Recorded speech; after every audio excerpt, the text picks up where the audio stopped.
Olá a todos, eu sou Everton de Oliveira, o professor Água do Instituto Água Sustentável, e é um prazer ter vocês conosco aqui.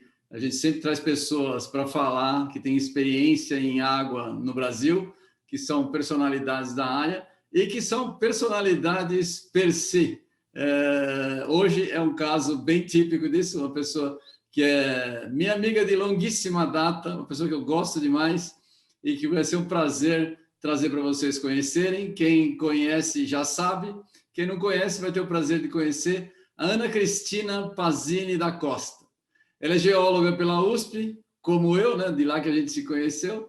Trabalhou em empresas de consultoria, foi gerente de meio ambiente na Duke Energy, foi da Secretaria Estadual de Meio Ambiente e diretora de avaliação de impacto ambiental por 12 anos, CETESB e Secretaria.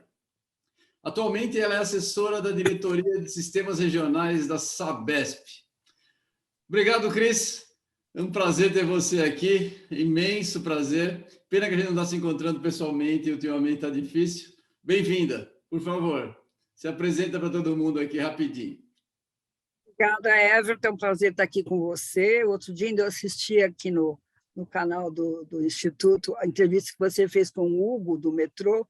Achei fantástica. Eu falei, eu também quero. E aí, de repente, você me convidou, eu achei o máximo, porque, na verdade, a entrevista do Hugo foi excelente. Eu acho que é um trabalho muito interessante que você faz, que o Instituto está fazendo. Eu acho genial. Então, eu acho muito importante. Eu quero agradecer muito pelo convite.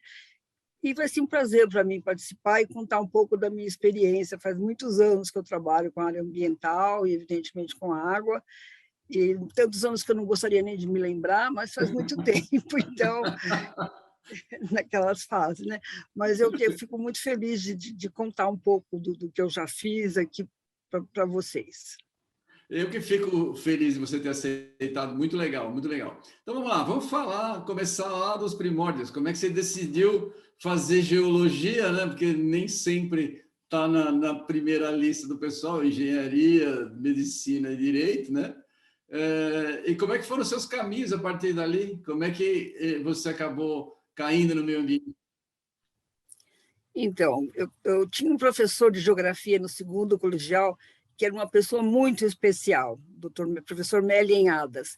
Ele era muito interessante e ele falava de algumas coisas da geologia. Então, ele começou a falar das coisas da tectônica de placas, assim, claro, no nível, né, do ensino médio, e falava um pouco de formação de montanhas e vulcões. Eu achei aquilo tão interessante, e também a parte de paleontologia, de você datar os sedimentos e as fases de evolução da Terra. Achei isso muito interessante. Aí fui fazer cursinho, fiz um ano de cursinho junto com o terceiro colegial. O terceiro colegial era uma coisa meio confusa, porque, na verdade, eu estava mais preocupado com o vestibular do que com qualquer outra coisa. Aí, quando chegou na hora de escolher para onde eu não ia para medicina nem para biológica de jeito nenhum, não era a minha área de preferência. Eu sabia que era exatas em algum lugar. Então, eu já fiz um cursinho meio dirigido para essa área, e aí eu falei, já sei, geologia. Aquelas coisas que eu acho fantásticas e que eu quero muito aprender, eu acho que é isso que eu quero fazer. Foi assim, não foi exatamente do nada, mas foi bem do nada. Eu não encontrei nenhuma outra área que eu tivesse algum tipo de interesse, né? E aí fui ver onde é que tinha em São Paulo, tinha em Ouro Preto, e alguns outros lugares mais longe, não dava. Aí eu fui prestar vestibular, prestei a USP, prestei a Federal de Ouro Preto, para ver se, né? E aí, no fim, eu entrei nas duas. Aí falei, não, Ouro Preto não, né? Muito longe. Uma faculdade excelente, mas, né, imagina. Aí eu preferi ficar na USP, que era mais perto, eu morava em Ribeirão Preto nessa época, então não tinha muita dúvida disso. E aí a faculdade foi excelente, e daí quando me formei não tinha emprego, porque não tinha emprego para geólogos em geral naquela época, me formei em 81. Era muito ruim, foi uma daquelas crises mesmo. E alguns conseguiam ir para o PT, outros planejavam ir para a Petrobras, mas era muito difícil. E para a mulher geóloga era quase impossível, né? Então, não contratava. Tipo assim, ponto. Ninguém falava que era por isso, mas é evidente que também era por isso. Então, a gente sofreu pouco. Eu trabalhei E se você arranjava algum emprego, era um salário ridículo, né? Eu falei, não, para ganhar isso, depois de 5 anos de estudo, eu me recuso. Nessa época, trabalhei uns 9 meses na Gastern.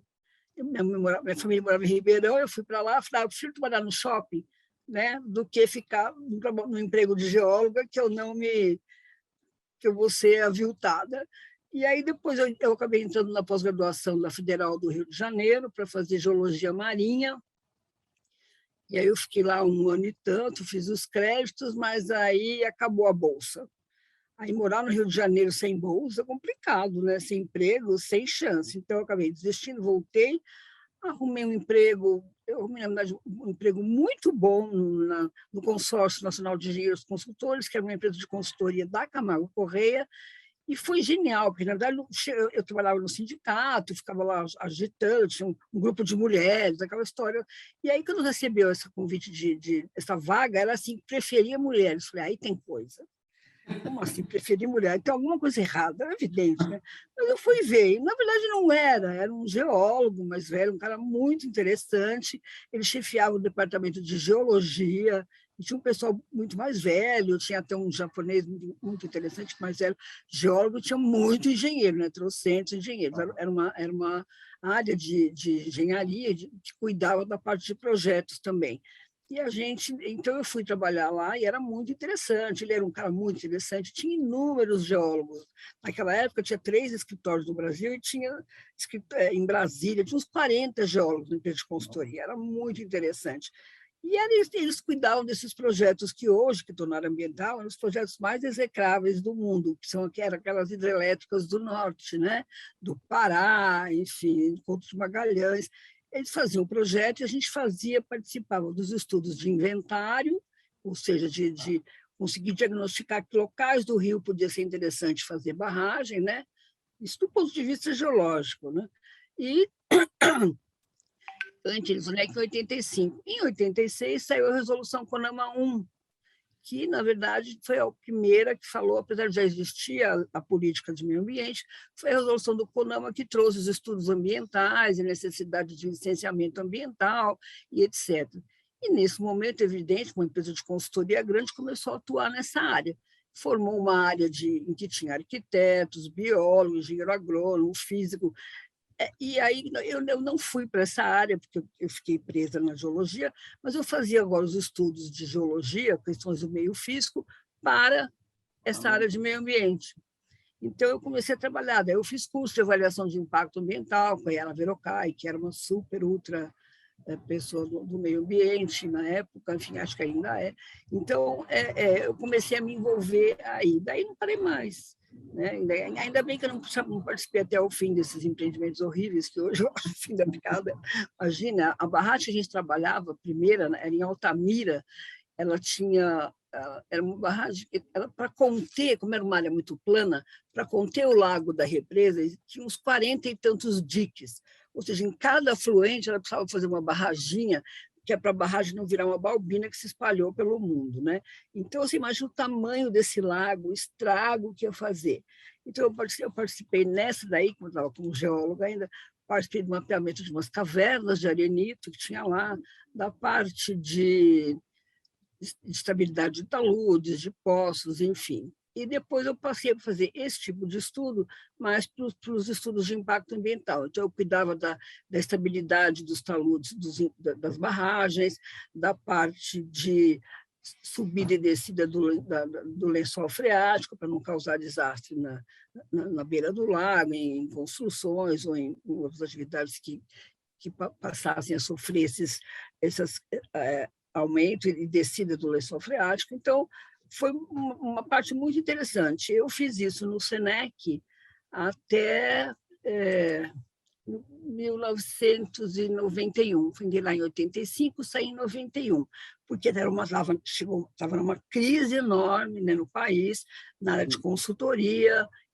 e a área de consultoria sofreu muito. O SENEC praticamente acabou naquela época, se reduziu um grupo muito pequeno, fechou escritórios, enfim. E eu só fiquei porque, naquela época, como eu tinha trabalhado no sindicato, eu estava no sindicato. Aí acabei sobrando, mas era uma situação muito desconfortável, porque você, como consultoria, você tinha que alocar suas horas de trabalho em algum projeto. E já não tinha mais projetos para alocar. Então, na verdade, eu negociei, porque eles não poderiam me demitir. Eles me demitiram. E aí, uma das amigas que já tinha saído do SENEC e ido para a Secretaria do Meio Ambiente me chamou.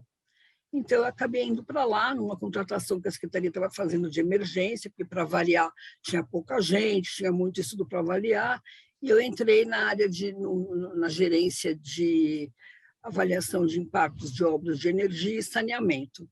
Então, de alguma forma, eu continuei mexendo com barragem, eu comecei a mexer com obras de saneamento, e assim foi, eu fiquei lá até 2000, quando mudou o governo, e aí, não, vai acontecer isso, vai acontecer aquilo. Aí eu falei, quer saber? A Juc me chamou para trabalhar, porque um amigo comum, que eu tinha feito um estudo de impacto ambiental, ele conhecia, enfim, me chamou e eu fui para a Juc trabalhar como gerente de meio ambiente da Duke Energy. Então, lá na Juc eu fiquei 1 ano e pouco, licenciei 2 termoelétricas, uma em Pederneiras, outra em Corumbá, e aí veio a crise, porque é o seguinte, não tinha gás, né? Então, primeiro veio a crise do apagão, vamos fazer termoelétricas. Então, a Duke entrou nessa, né? Comprou todas as usinas para Paranapanema, mas ela ela queria fazer a termoelétrica. E aí, como não tinha, estava uma crise enorme por conta do apagão, ela veio propor termoelétrica. A gente chegou até a licenciar, mas aí, na hora de licenciar, não tinha gás. Porque o da Bolívia não vinha exatamente, ia ter que construir outro gasoduto. Acho que uma dificuldade que aconteceu, ninguém implantou termoelétrica, principalmente em São Paulo, que era gás.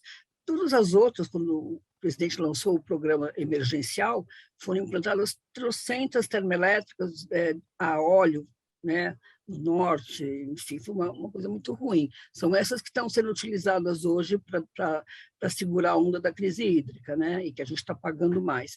Mas, na verdade, aquelas que eram menos piores a gás não aconteceram. Então, eu saí da Juc, né?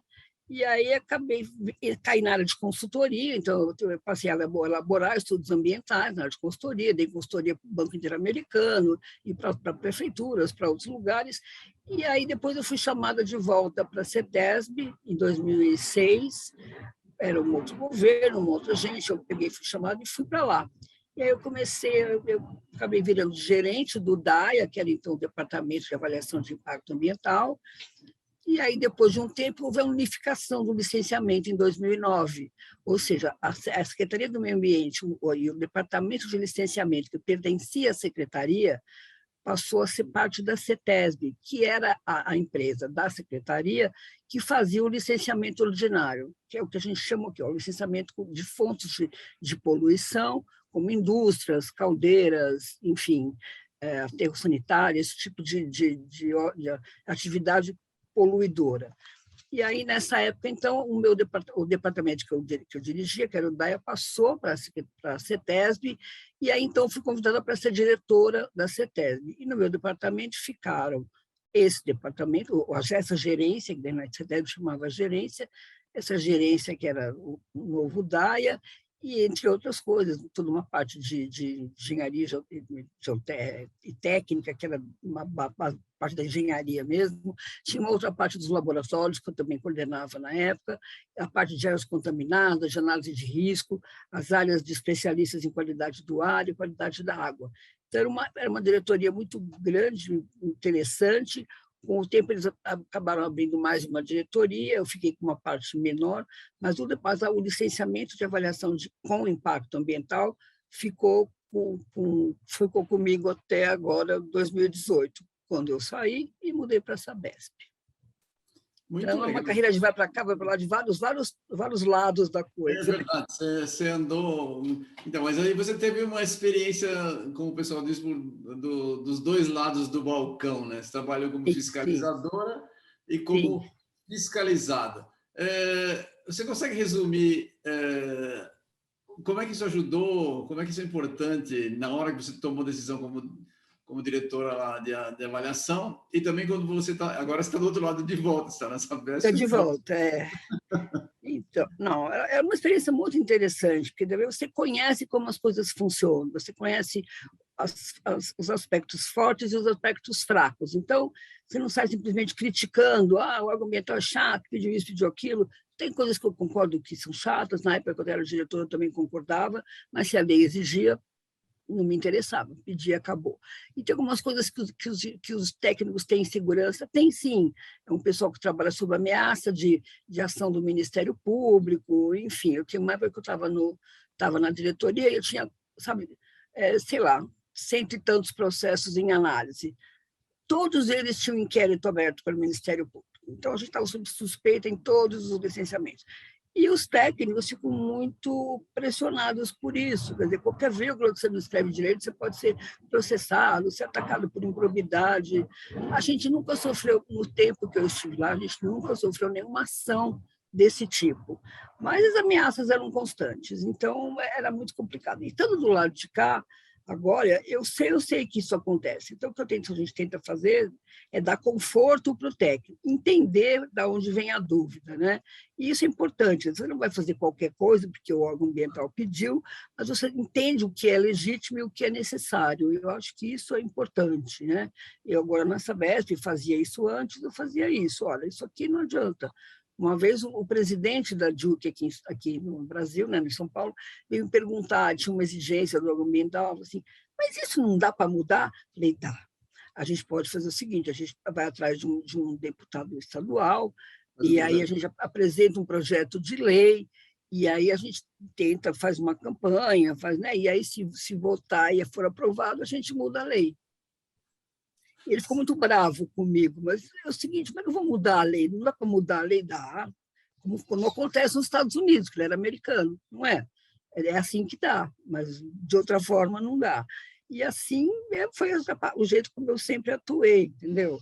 Não defendo nem canelar, mas eu trato daquilo que é legal e que é importante, e o que tem que ser feito, tem que ser feito. E se for bobagem, a gente vai lá e tenta convencer que é bobagem. E na tomada de decisão, porque tem algumas coisas que são muito claras, separadas, e tem algumas zonas que são mais de meio termo aí, que precisa de uma tomada de decisão do técnico. Na hora da tomada de decisão, como é que funciona isso, Cris?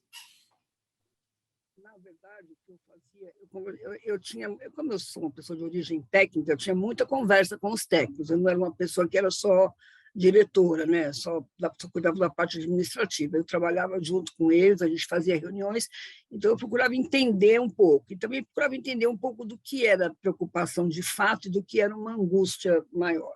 E aí, para mim, eu tinha algumas certezas, né? Eu conhecia a história, eu conhecia muitos empregos, eu conhecia o tipo de obra, conhecia o tipo de impacto, eu conhecia o tipo de consequência, e eu sabia, na minha vivência, o que era possível aprovar ou não, e o que eu fazia, eu tomava decisão junto com eles. Quer dizer, eu tomava decisão, mas não impunha.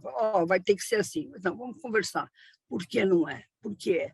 E a gente tem muita pressão política, pressão do empreendedor. Então, eu lembro que na época eu fiz várias reuniões com o governador, porque eram obras de interesse público, e aí, às vezes, não saía porque a consultora contratada não conseguia atender, ou não queria, ou não estava no contrato, tinha várias explicações.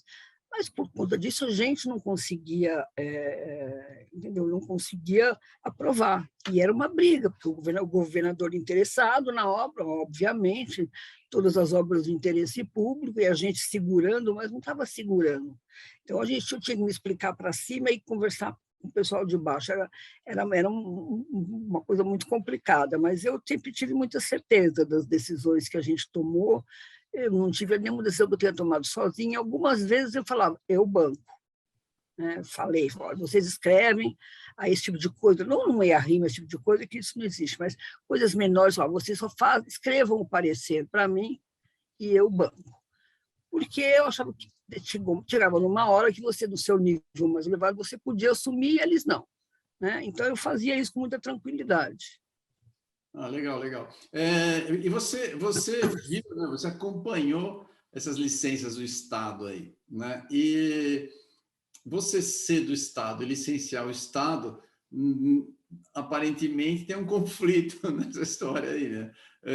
O Estado tem que seguir a lei, mas, ao mesmo tempo, o Estado é o chefe, né? No negócio. Então, tem um peso. Você consegue contar algum caso complicado aí? Se você não puder contar, não tem problema nenhum. E segura uma licença de ser emitida, no caso de ser do Estado, por exemplo, né? Qual o item, o que é mais difícil de ser cumprido? Você tem um monte de pressão, tem os grupos de pressão sempre fazendo barulho, às vezes é só fumaça, né? Você tem que ter uma vivência para conseguir saber o que funciona. Você aprende, né? Porque eu era gerente só de um grupo pequeno, que era que cuidava de energia e saneamento, não era diretor nem nada, era gerente. A gente teve que fazer um parecer da usina hidrelétrica do Tijuco Alto, lá atrás, que era um empreendimento privado. No entanto, o Antônio Hermínio, um cara poderoso, que era empreendedor, fez uma pressão enorme no governo. E aí a pressão acaba vindo para a gente, porque era de interesse. Quer dizer, a hora que o Antônio Emílio gera energia, ele para de consumir energia da CESP na época, né? Então, é muito interessante para ele, eventualmente para nós, mas ele estava numa região que era muito complicada, que era o Vale do Ribeira. A gente tinha muito pouco, e ainda tem, muito pouca noção do que acontece lá. E tem muita área protegida, tem quilombola, tem caverna, é uma área extremamente complicada. Era o tipo de área que era para deixar quieta e preservar, porque tudo que você fizer lá vai dar muita confusão.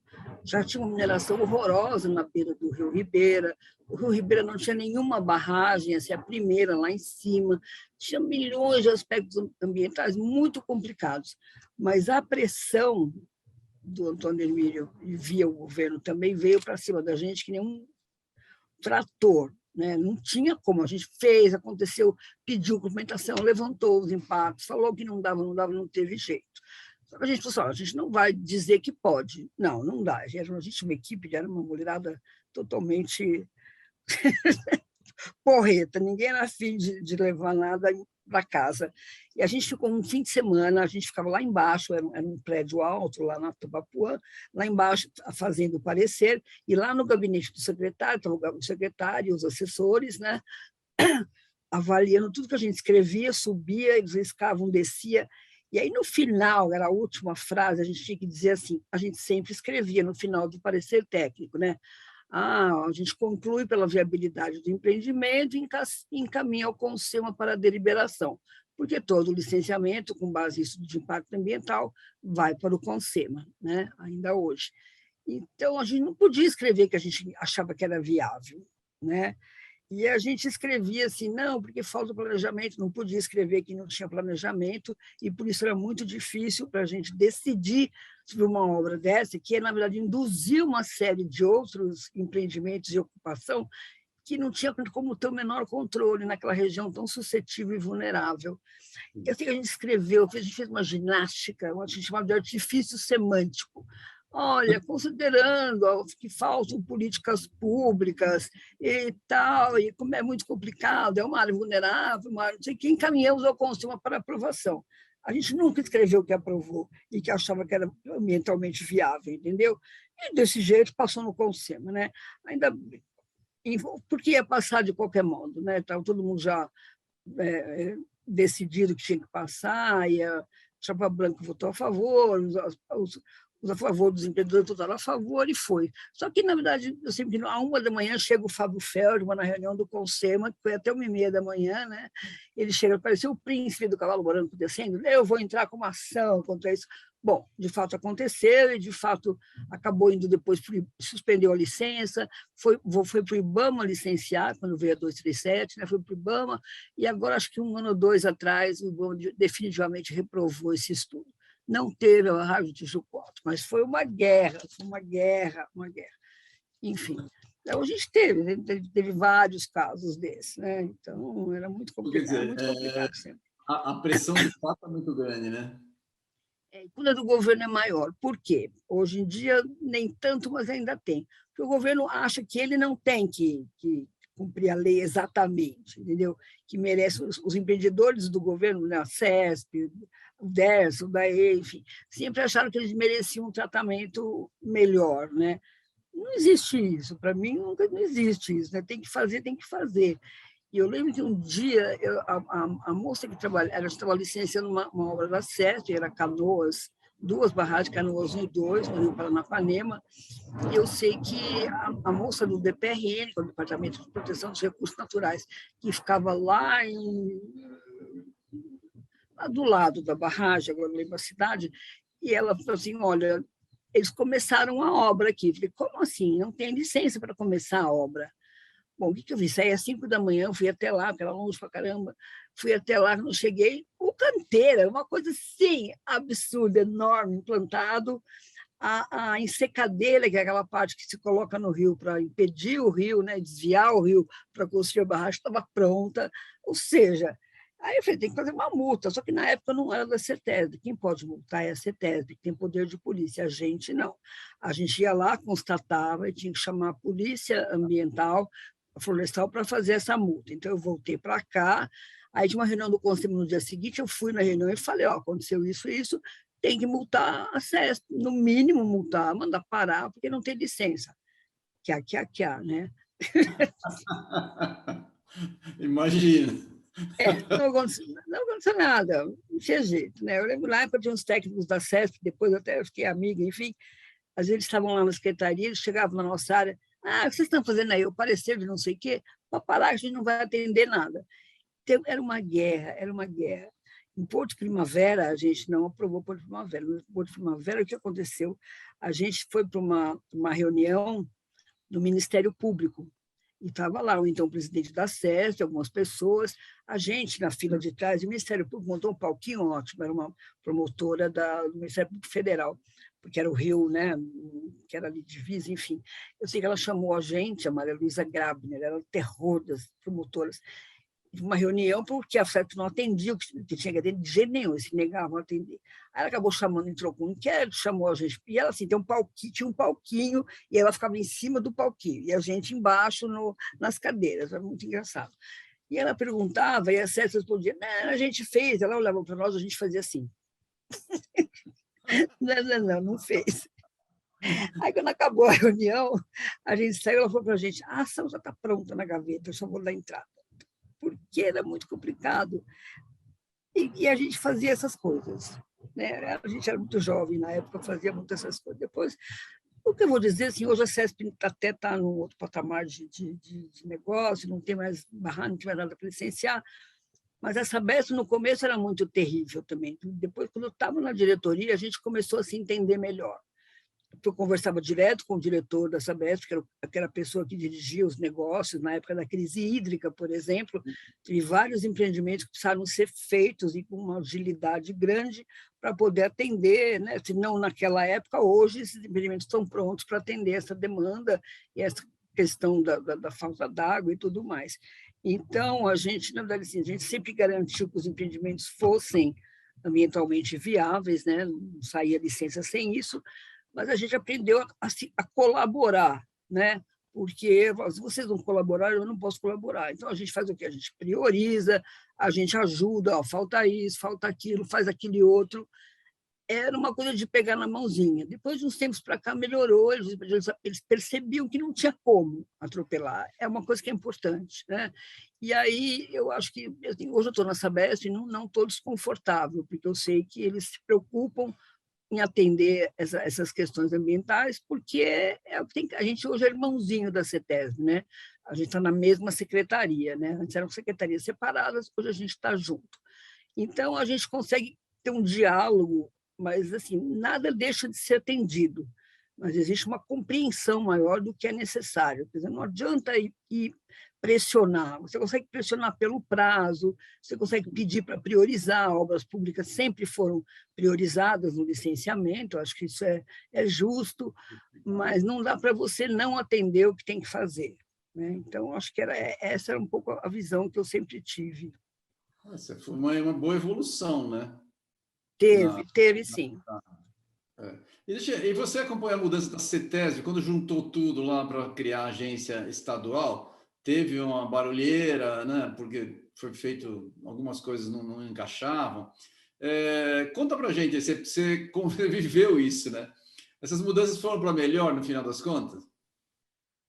começo foi muito complicado. Eu acho que tinha lógica na proposta, né? Se você pensar que o DAIA fazia uma parte do licenciamento na secretaria, a CETESB fazia outra parte, e, na verdade, no nosso licenciamento, a gente tinha equipes multidisciplinares, mas não tinha especialista em água, especialista em qualidade do ar, porque não tinha cabimento, né, numa equipe multidisciplinar, você ter especialistas de cada assunto.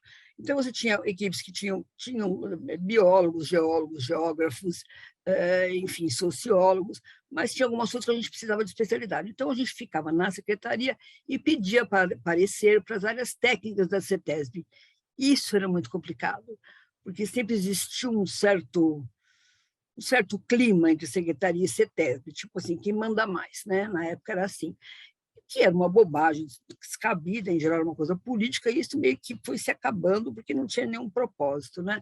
Então, quando o DAIA veio para a CETESB, a gente foi meio assim, né, uma rocha intrusiva, a gente entrou e continuou naquele... Era nós e eles, né?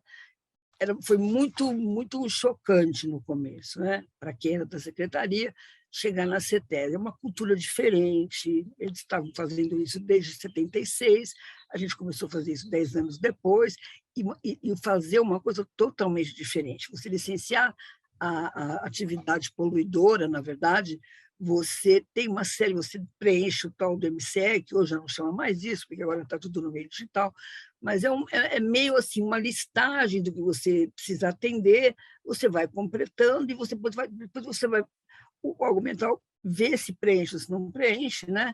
E aí você tem a licença. A avaliação de impacto ambiental é uma coisa um pouco mais ampla, né? E um pouco mais...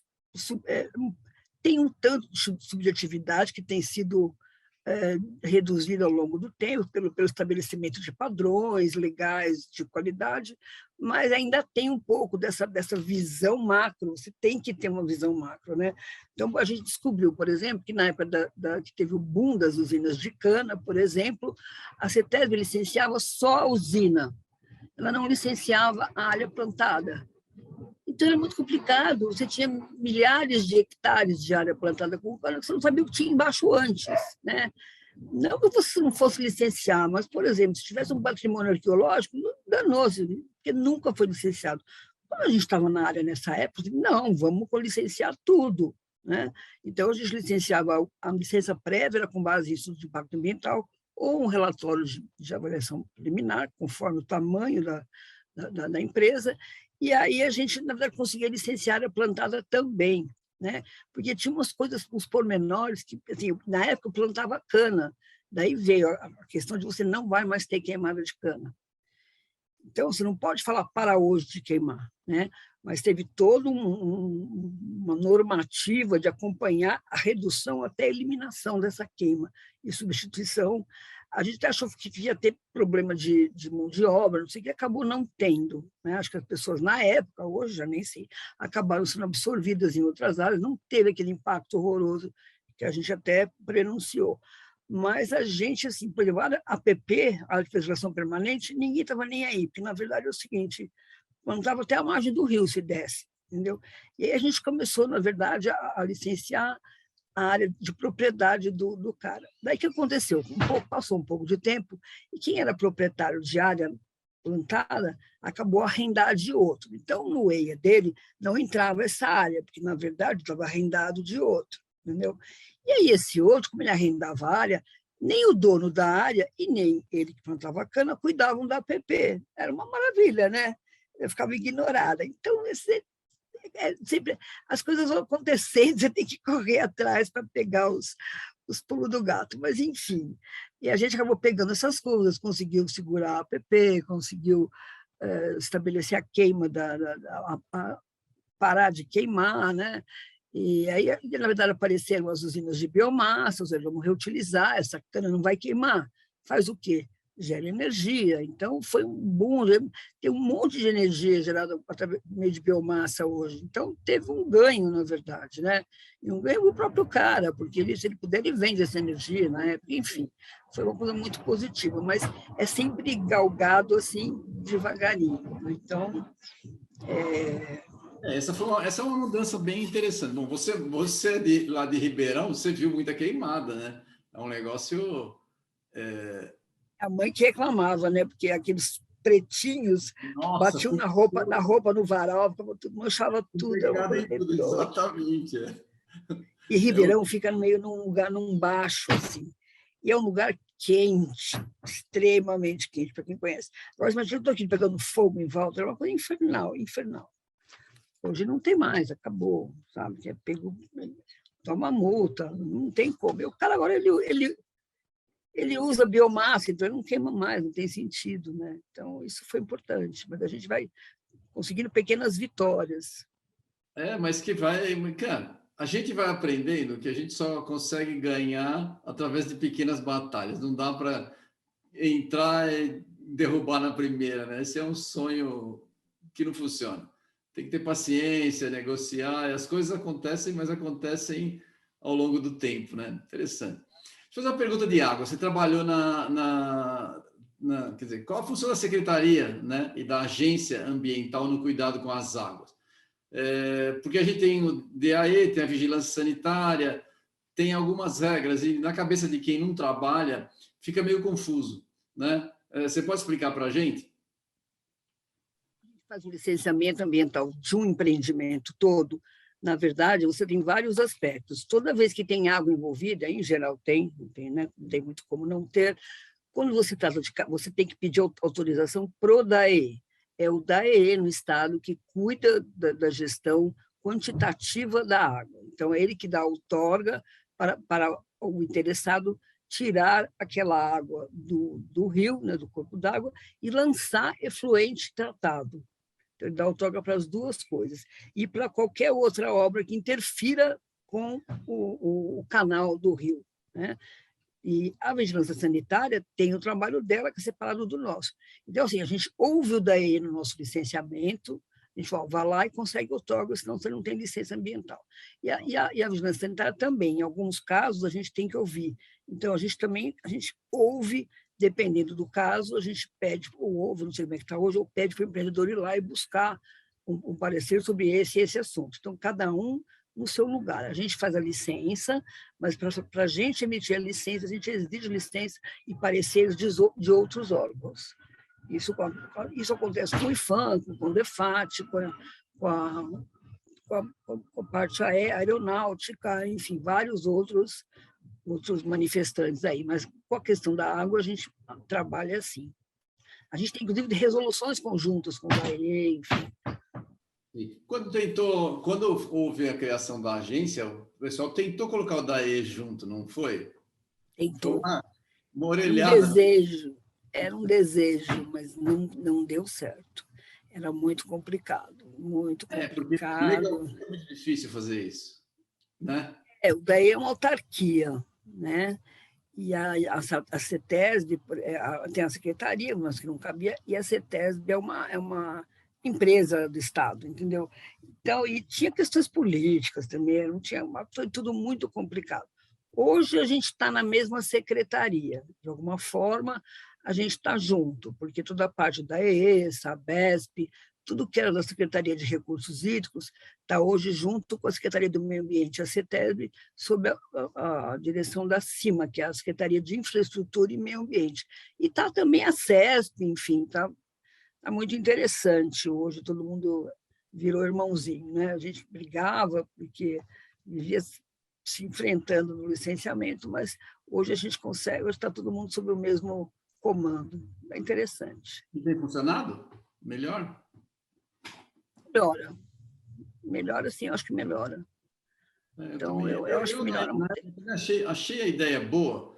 Eu também achei que era extremamente ambiciosa, porque é muito difícil de dar certo, né? Não Era de dar mesmo, certo, era ambiciosa. uma ideia boa vai para o inferno como todas as outras, a gente já É, conhece. é, é, A ideia Né? era ótima, eu achava ótima também.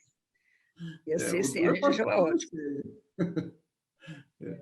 Entendeu? Mas não O rolou. DRE é um órgão antigo, ele tem um monte de dificuldades, você conhece melhor do que eu a história lá. Tem um monte de gente que eu conheço que trabalha lá, a gente tem bons trabalhos com o DRE, mas ele Daí era o Jurassic Park. é isso aí.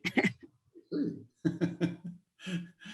Tem muita gente boa no daí, tem muita gente muito boa no Muita daí. gente boa. O Borsari é de lá.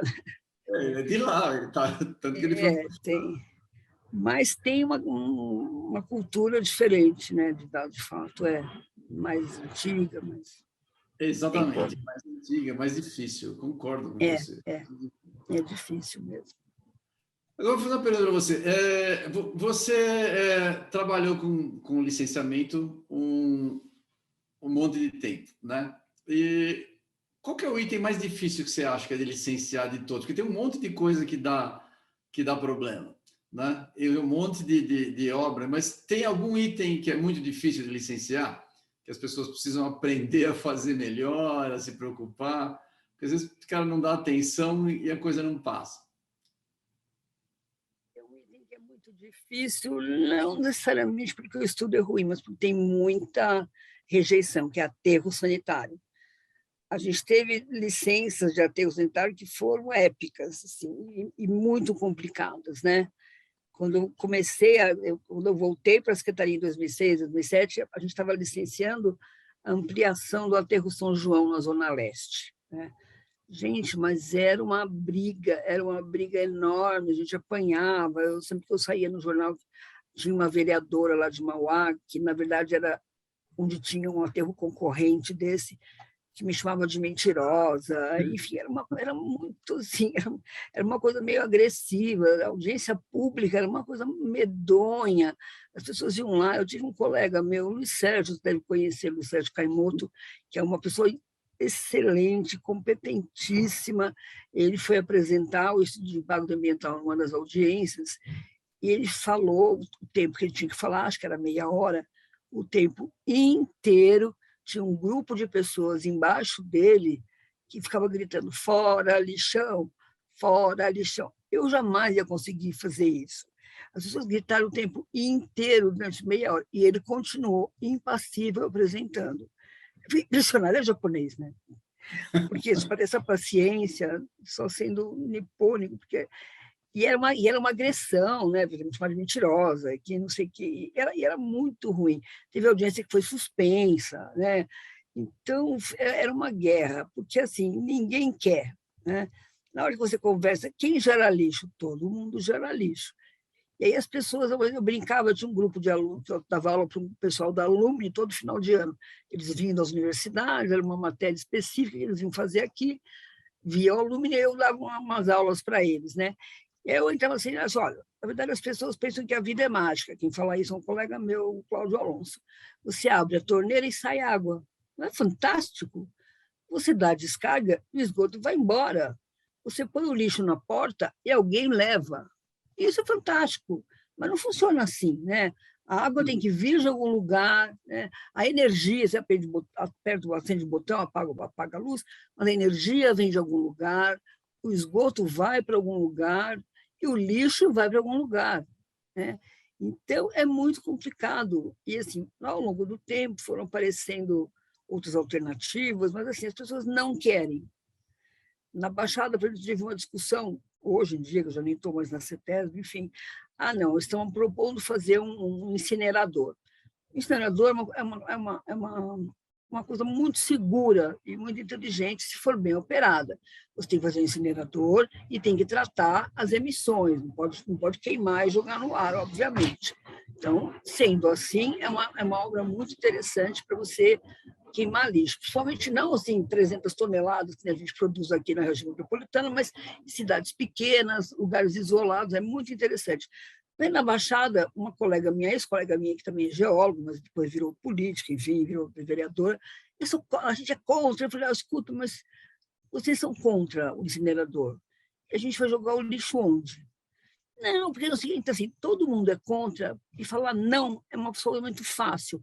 Eu acho que os cuidados têm que ser tomados, inegavelmente e obviamente.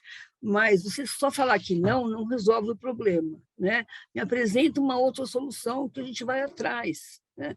Então, é muito complicado. É o tipo de empreendimento que é muito complicado. Então, o E tem que ser assim, nos trinques, e ainda assim você demora para conseguir licenciar, né?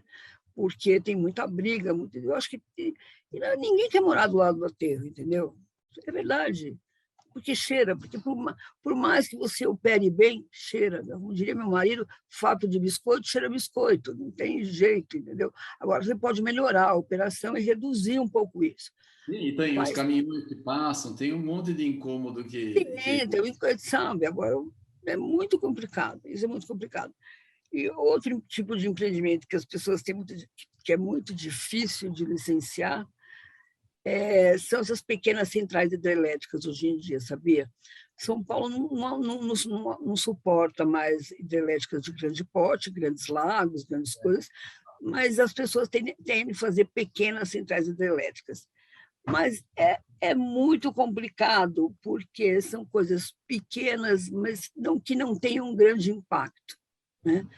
E é uma briga, é por conta disso, porque ela é pequena, mas tem bastante impacto. Você barra o rio, algumas dessas obras eles querem fazer a barragem no lugar do rio, colocar uma adução e gerar rio abaixo, então tem um trecho do rio que fica praticamente sem vazão. As barragens do Antônio Hermílio aqui no rio Juquiá são todas assim, são antigas, né, muito antigas, mas é um projeto ruim para o meio ambiente. Ele é eficiente do ponto de vista energético, com certeza, mas do meio ambiente não é. Você seca o rio, né? Quando não tem água. Você vai na jusante de Juquiá ali, não tem água. Eu já fui, porque meu sogro tem um sítio, a gente ia lá levar as crianças para ver a barragem, e vira e mexe está aquele fio de água, a barragem abaixo. É muito complicado, né? Então, hoje em dia, essas pequenas centrais, elas criam muita dificuldade. Eu acho que a gente tem mesmo que partir para as fontes renováveis. A gente licencia, quando eu saí, a gente estava licenciando muita energia voltaica, muita energia eólica. São Paulo é um pouco difícil ainda, né? Não tem grandes áreas disponíveis para isso, mas energia eólica tinha bastante, tem a biomassa, enfim. Tem alternativas, tem sim. E acho que a gente tem que considerar isso cada vez mais. Eu também acho, é verdade. Então, na verdade, a parte técnica nem sempre é a mais difícil, né? O pessoal tende a achar que vai resolver com técnica, não é isso. Você tem uma dificuldade política, tem que envolver as comunidades, em geral, são movidas por paixão, né? E não por decisão racional, e você, quando está trabalhando na secretaria, você sabe, todo mundo que está lá é técnico, tem um ou outro político, né? Só a maior parte é técnica, e aí sofre, né? E aí sofre. A gente teve um empreendimento no litoral, também é muito difícil de licenciar, pelas fragilidades e vulnerabilidades que o litoral tem mesmo, né? Compreensível. Mas a gente foi licenciar um sistema de abastecimento de água da Sabesp, que, na verdade, reverte um pouco de água do rio Itapanhaú, que vem da Serra, e ali perto de Bertioga, e desemboca ali perto de Bertioga, é um riozão bonito e tudo mais, e uma parte dessa água, 2 metros cúbicos por segundo, ia ser revertida para o reservatório de Biritiba, que é o do sistema Alto Tietê, aqui no Planalto, para abastecer São Paulo, né? 2 metros cúbicos por segundo é água para caramba para nós. Para o Rio, nem tanto, né? Então, foi uma dificuldade licenciar isso, porque ia afetar o mangue, ia afetar como é que chama? A restinga, e de fato, assim, eu acho que a restinga, nem tanto, nem o mangue não, talvez um pouco a restinga, e a gente conseguiu, na verdade, a Sabesp queria mais. A gente cravou nos 2 metros cúbicos, que foi o que a gente entendeu com base nos estudos. A gente chamou, na época, o marido da doutora Mônica, que é o Rui Porto, é uma pessoa, um professor dessa parte de hidráulica, excelente. Ele ajudou a verificar os cálculos todos, as previsões, os modelos, e ele tinha dados daquele rio de não sei quantos anos atrás, porque já teve uma antiga barraginha da Light lá, enfim. A gente tinha dado hidrológico, assim, farto. Então, a gente conseguiu cravar em 2 metros cúbicos por segundo, não mais. Com isso, era viável, e foi com isso que a gente licenciou. Mas, mesmo assim, a gente apanhou bastante, porque daí na audiência pública tinha os índios, que não iam ser afetados, aí tinha na audiência pública tinha um monte de gente, tinha tinha um cara que é um ambientalista, ele era muito ativo, mas ele estava indignado que a gente ia reverter o rio. A gente não vai reverter o rio, vai reverter 2 metros cúbicos e está cravado nisso, não pode reverter mais. Porque quem vai querer que seque o rio? A gente jamais ia querer uma coisa dessa.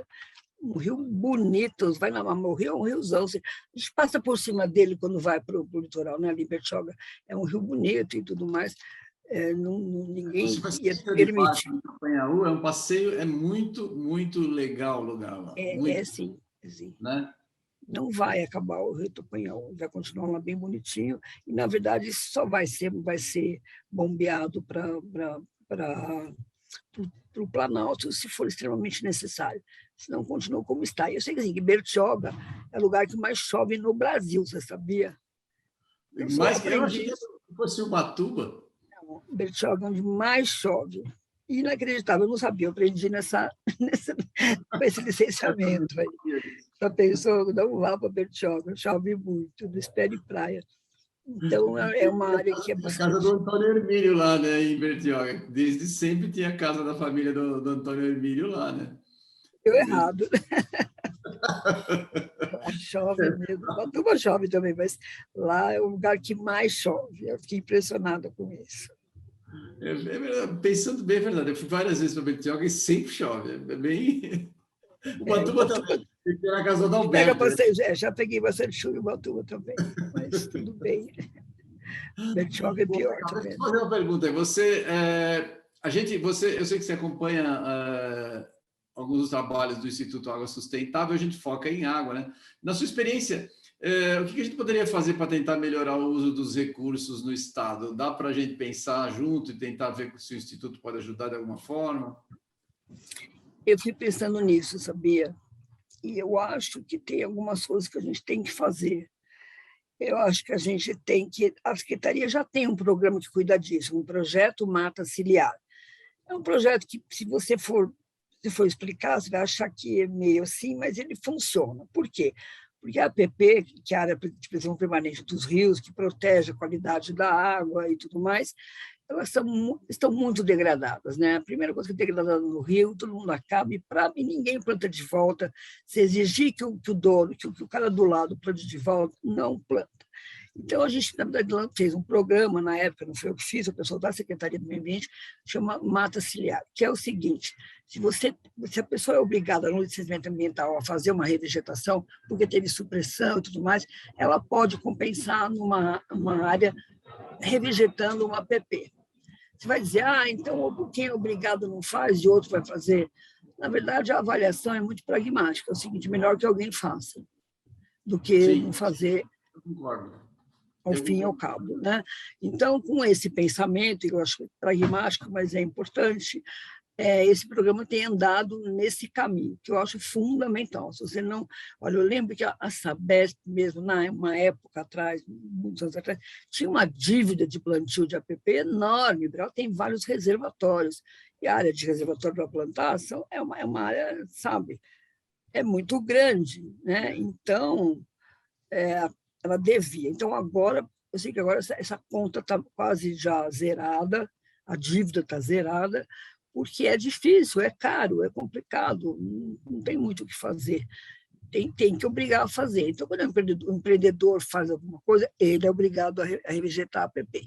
Quando é um cara que mora lá, tem um sítio na beira do rio, ele não vai fazer isso. Agora, como ele não pode ocupar de qualquer modo, então vai um outro lá e revegeta. A gente entra num acordo com o proprietário e fala: olha, tudo bem que até a área é sua, mas você tem que deixar o cara fazer, porque você está em débito com o meio ambiente.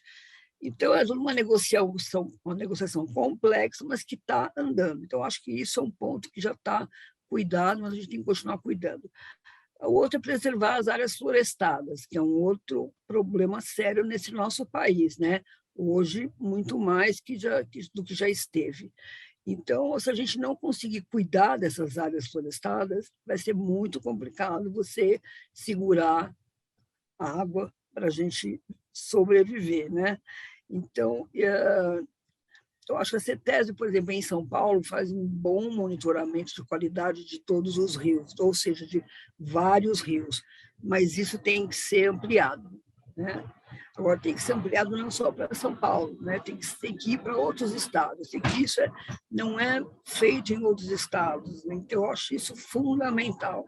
É o único jeito que você tem de saber como é que está a água, né? Se tá boa, se está ruim, por que está ruim, vamos melhorar. Então, isso tem que se expandir no Brasil. Precisa de dinheiro, precisa de investimento, precisa de ter uma cabeça que pense assim.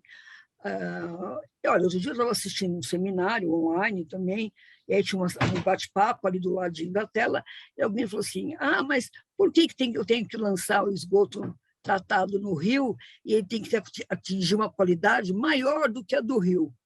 Sim, porque o rio está enquadrado hoje na classe 3, mas a meta é que ele melhore, não que ele piore. Então, você tem que lançar isso como se fosse um classe 2, me desculpe, né? Quer dizer, você tem que, se for classe 2, tem que atender o rio, se for classe 3, tem que atender o rio. Mas você não pode lançar classe 4, entendeu? Por que não? A sua meta é manter o enquadramento ou até melhorar.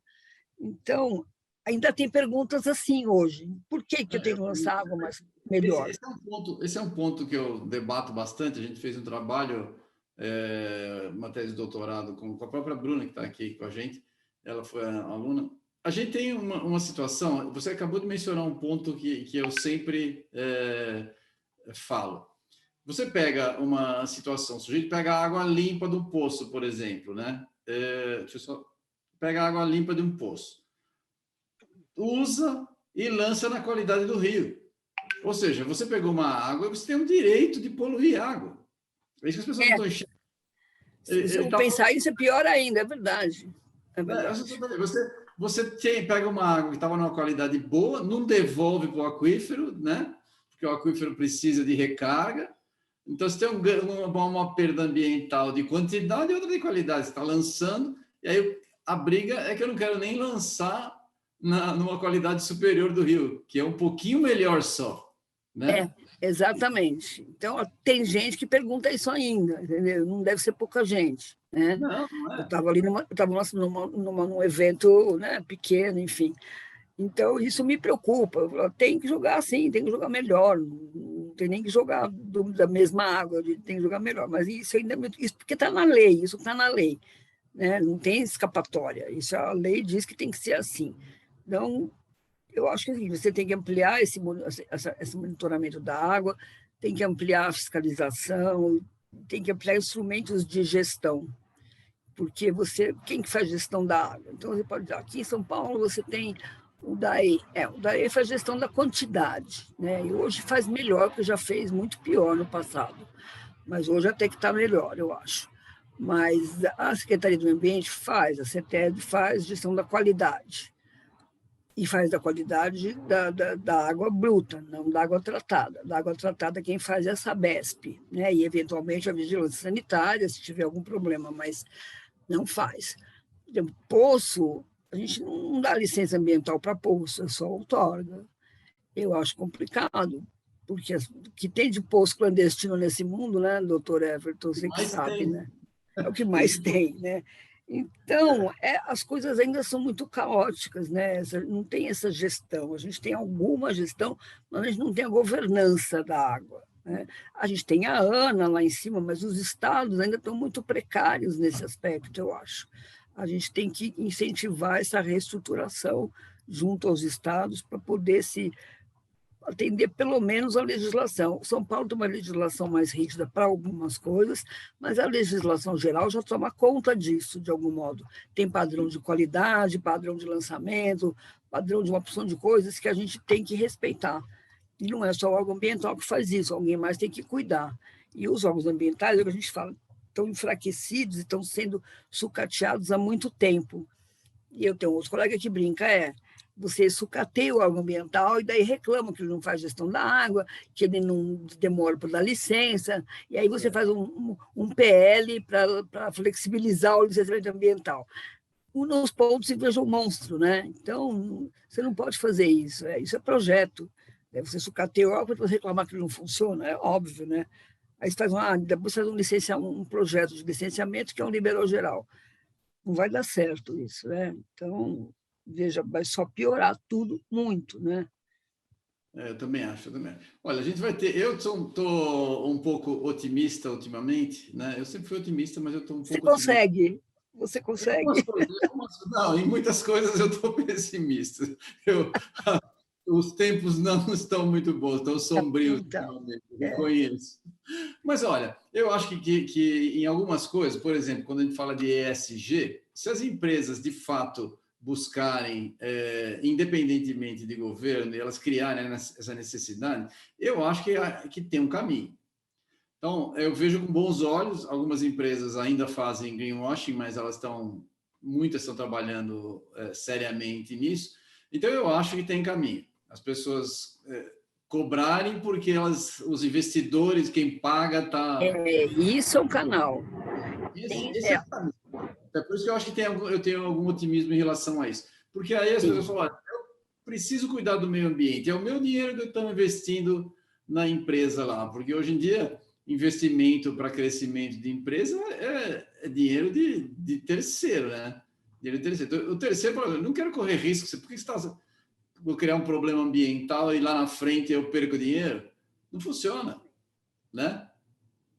É assim que a gente consegue, eu acho, é o único jeito. Quer dizer, a hora que os estados, que a Europa, os Estados Unidos começam a dizer que não vão dar dinheiro para o Brasil se não controlar o desmatamento da Amazônia, é por aí que eu tenho alguma esperança que a gente controle o desmatamento na Amazônia, entendeu? Não por outra. Porque se quiser algum tipo de dinheiro, não vai vir.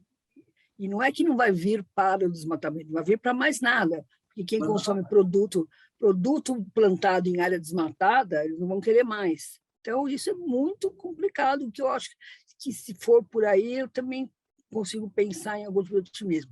E essa questão do ESG, eu acho que, assim, se for uma coisa séria, se não for para a empresa só adotar porque é bacana e que está na moda, eu acho extremamente importante. A gente está estruturando isso dentro da Sabesp, por exemplo, né? Eu estou trabalhando nisso, a gente está estruturando o nosso ESG. Aí eles dizem, não, vamos criar uma. Não, a gente não pode criar um setor que cuide do ESG, entendeu? ESG é uma coisa que tem que estar presente em todos os setores da empresa, né? É uma coisa transversal. Qualquer atividade tem que ter como pano de fundo o que você está causando para o meio ambiente, de bom ou de ruim, e tem que pensar nisso. Então, eu estou trabalhando, na verdade, a gente está trabalhando no planejamento estratégico da empresa, né, 2022, 2024, e agora a gente está entrando com essa questão do ESG. Aí a minha maior briga é essa, não pode ter só uma linha do planejamento que fosse ESG. Aí está lá, ambiental, social e governança. Não, isso não existe. Isso tem que ser uma coisa assim, né? E não assim, é diferente. Então, é difícil. Até outro dia eu convidei o Fábio Feldman para ir lá falar para a gente sobre isso. Estão acertando esse contato, porque eu acho que as empresas têm que se formar e se estruturar, mas de uma maneira legal, né? Uma maneira que a coisa funcione. Porque eu acho que isso não demanda custo adicional, é isso que eu acho para a empresa. Se ela se estruturar e para atender as coisas ambientais que são mínimas, não vai ter muito custo, né? Então, por isso eu acredito um pouco nisso. Em É, 2023, quem sabe? eu também acredito. Eu acho que é um negócio precisa, como é mexer com a cultura, como você falou, é transversal. Você Mexer precisa com a de, cultura. né? Mas como você sabe, sou empresário. Eu acho que a empresa, que a Sabesp tem uma chance de virar uma empresa internacional forte. Ela é uma empresa competente, tem uns técnicos muito bons, né? Não precisa ter medo de sair da asa do Estado. É isso que eu acho. Não, Não precisa ter não medo nenhum. mesmo. É uma empresa que pode ser competitiva seriamente, né? Precisa simplesmente criar coragem, que é o que qualquer empresário faz. Você cria coragem e anda, é assim, né? Então, eu tenho otimismo em relação à Sabesp. Aliás, você está com um Assim, grupo lá, né?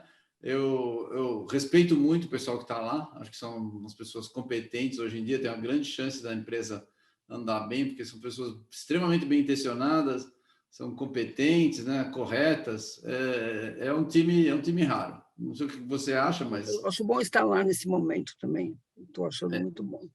eu também, eu concordo. Muito, muito bom. Eu consigo enxergar um futuro melhor.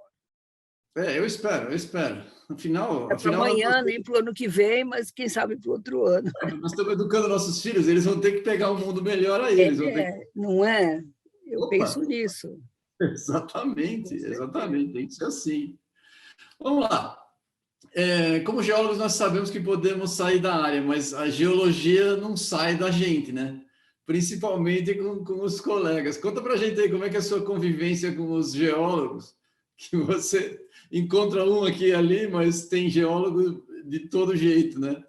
Sim, tem geólogo de todo jeito. Na verdade, quando eu estava na CETESB, eu encontrava bastante, por quê? No SENEC tinha vários geólogos, conheci vários geólogos lá e depois fui encontrando ao longo do caminho. Aliás, a equipe do meio ambiente do SENEC eu encontro até hoje. Vários deles foram para as áreas de consultoria, tiveram empresas próprias e iam lá na CETESB pedir licença, e eu acabava atendendo. Então, eu acabei mantendo contato com esse pessoal lá, não só com geólogos, mas com outras profissões, lá do SENEC, mas também alguns da época da escola, poucos. Eu lembro que minha turma teve uma parte grande que foi para a academia, né? E aí é mais difícil, mas quem continuou na profissão, eu acabo encontrando aqui e ali. É muito bom. Eu encontro você, que não era meu colega de turma, mas era colega de escola. Então, tem algumas pessoas que eu continuo encontrando, pessoal que está em áreas contaminadas, pessoal que, enfim, a maior parte deles na consultoria, até como pequenos empresários, eu acho muito interessante. E nesse mundo do licenciamento, você acaba encontrando, é muito, muito legal. Né? Então, eu acho importante, eu acho que a geologia é a base de tudo. Na hora que você fala dos impactos no meio físico, é o quê? Eles estão ligados ao tipo de solo, ao tipo de relevo, sabe? Então, você não foge muito disso. Você vai construir aonde? Num terreno que é apropriado, você vai ter que descobrir, tem lugar que não é apropriado. Por quê? Porque o solo é ruim, o solo é mole, você tem que tirar, remover, trocar, terraplenar.